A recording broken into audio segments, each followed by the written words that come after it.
You're listening to the Slavic Literature Pod, your shelf help guide to all things Slavic.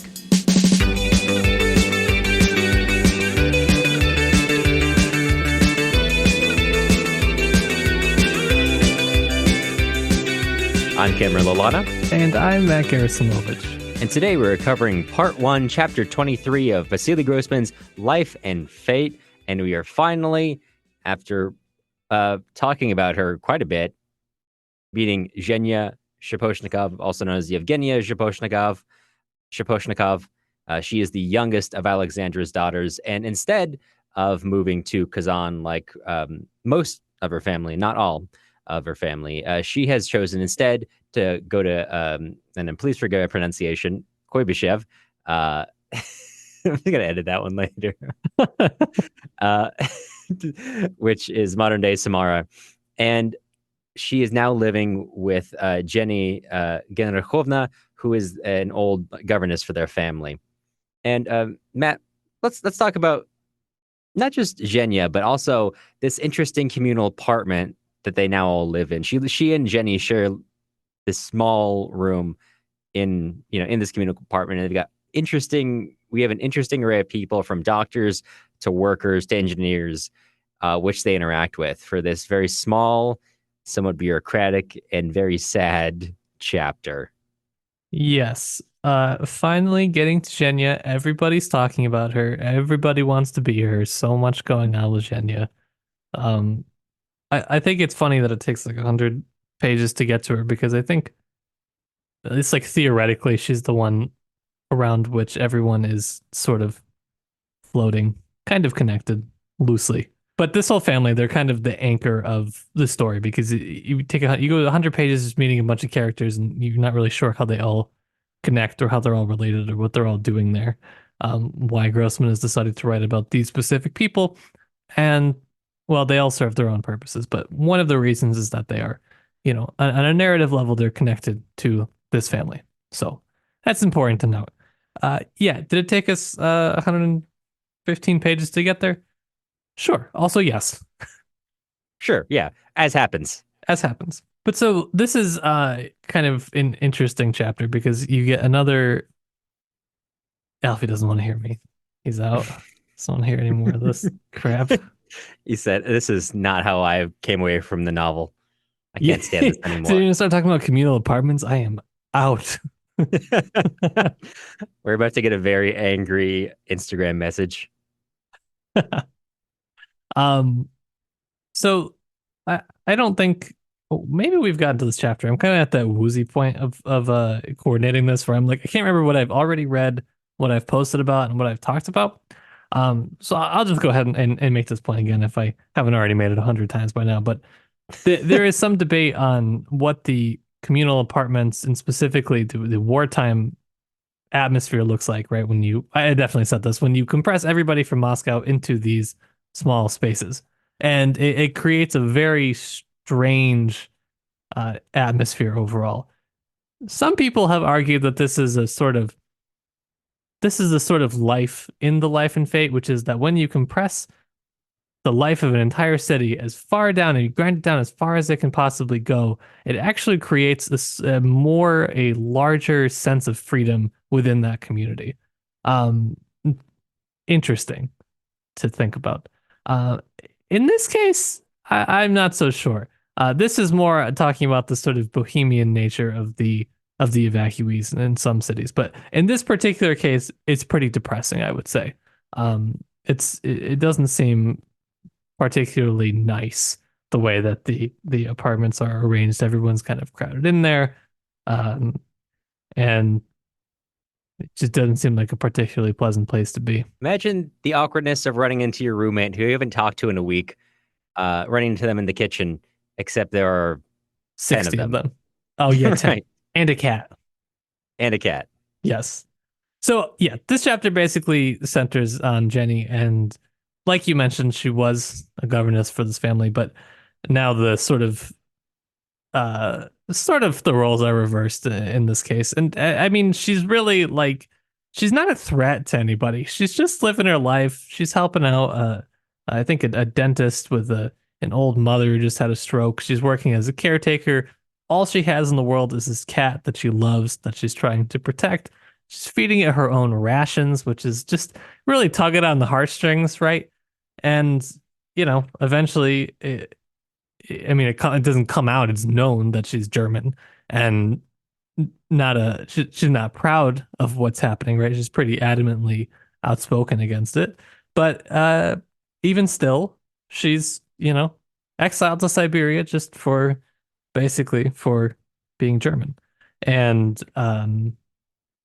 Genya takes offense to this and tries to figure out what's happening, and you know n nothing. She's pretty much blockaded, um and prevented from finding anything, essentially saying, don't you understand? Like, go home. You're Russian, go home. This is not your business. This is not for you. It's a really, as you know if you've read it, an incredible amount of menace conveyed in those three lines. Go home. Don't waste people's time by asking unnecessary questions. Well, I was just asking about winter clothes. Don't you understand? Said the man in a terrifyingly quiet voice. Is that menacing to her to leave? Is that terrifyingly quiet because he's saying, don't you understand the implication of sending Jenny far north? She's not going to need winter clothes. Yes. Yeah, it's the latter, but but an incredible amount of power conveyed in that scene, in those three lines. Yes. And so there's this quote that I loved from today's passage that talks about the feelings of living in the situation, talking about how they arose from the strange incongruity between the tremendous military strength of the Soviet state and this dark kitchen with its poverty, gossip, and general pettiness. The incongruity between cold, hard steel and kitchen pots and pans full of potato peelings.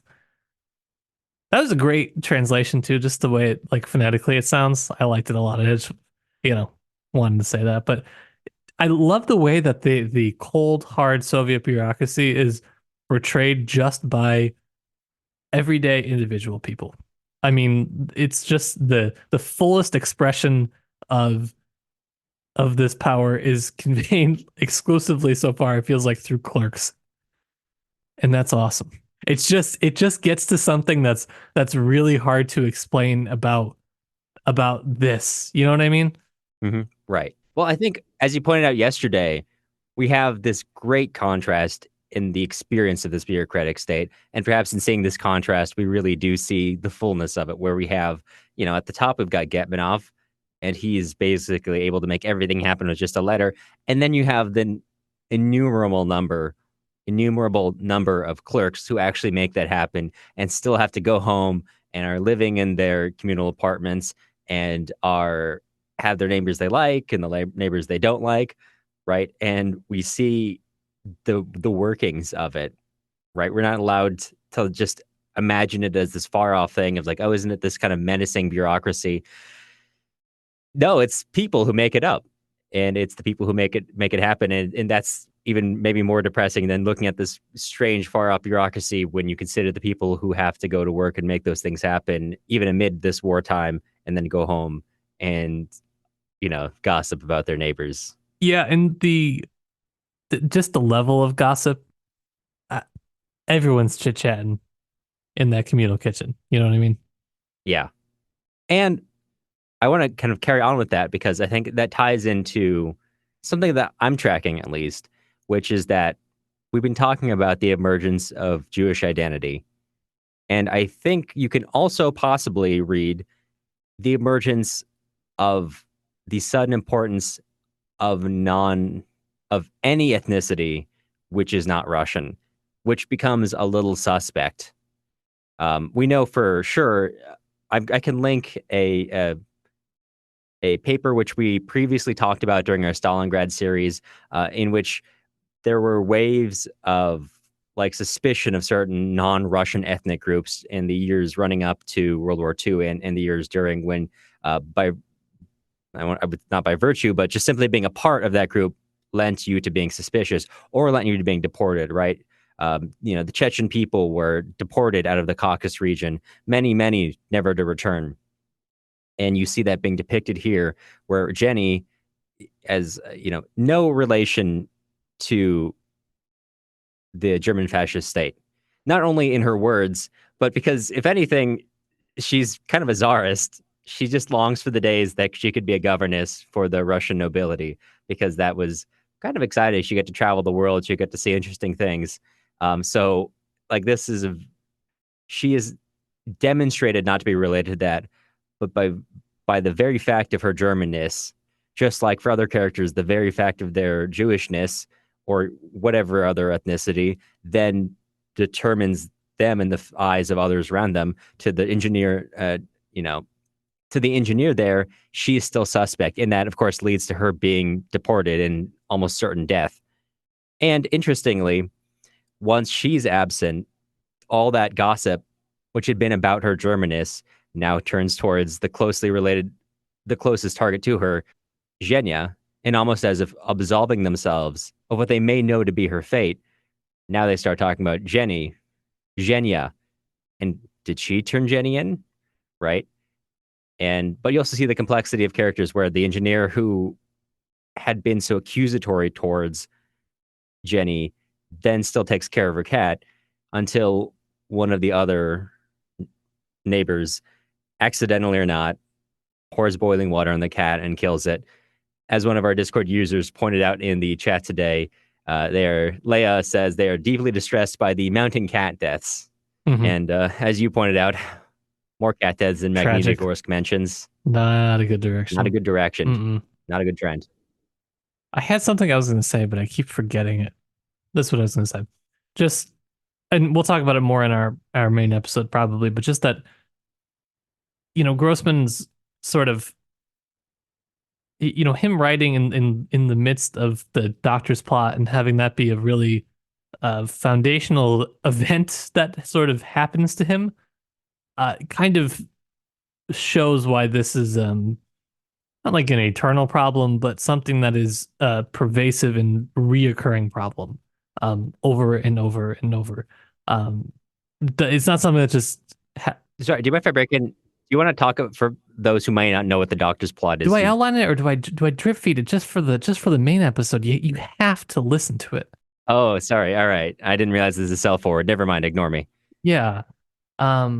What are you gonna do? No, real quick. It was a sort of widespread anti-Semitic campaign in the Soviet Union that was kind of alleging that a group of Jewish doctors were conspiring to kill party officials and Stalin, and it's a whole thing. But we can talk about it more for sure, and that's going to be really important for Grossman because of his own, let's call it, involvement in that particular incident. Right, his involvement just by simply being Jewish and a public figure, he was involved, basically, which is how it worked. There's a lot of important things that happened to Grossman in relation to this, and this chapter in particular made me think of that. Because it's not just a wartime thing. It's something that continued to happen even after it was, after they were claiming it was necessary to, do these things. The sort of wartime, the sort of necessities with air quotes, right? Become a permanent feature, and that's really dangerous.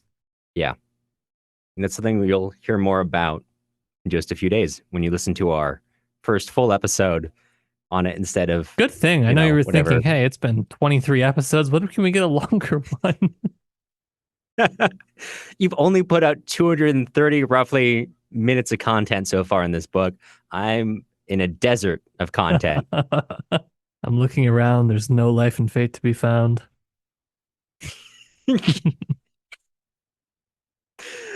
I have no life. I have no fate.